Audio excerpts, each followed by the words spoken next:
پختونخوا میں انتخابات کی درخواست پر سماعت 4 مئی تک ملتوی کر دی گئی ہے۔ مزید جانتے ہیں ٹون نیوز کے نمائندے عبدالحکیم محمد سے۔ جی عبدالحکیم محمد، اپڈیٹ کیجیے گا۔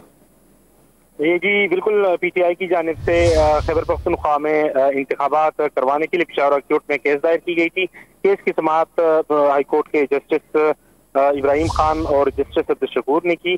کیس کی سماعت کے دوران الیکشن کمیشن کا جو وکیل ہے وہ پیش ہوئے اور انہوں نے کورٹ سے مزید مہلت مانگنے کی استدعا کی، جس کے بعد اسی استدعا کو ایکسپٹ کرتے ہوئے جسٹس نے کیس کی سماعت 4 مئی تک ملتوی کر دی اور 4 مئی تک جواب جمع کرنے کی ہدایات جاری کی ہے۔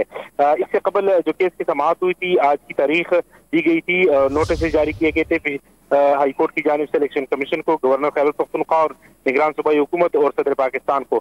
تاہم الیکشن کمیشن کی جانب سے جواب جمع نہ ہونے پر کیس کی پیروی نہ ہو سکی اور ملتوی 4 مئی تک ملتوی کر دی گئی ہے۔ ٹھیک ہے، بہت شکریہ عبدالحکیم محمد اپڈیٹ کرنے کے لیے۔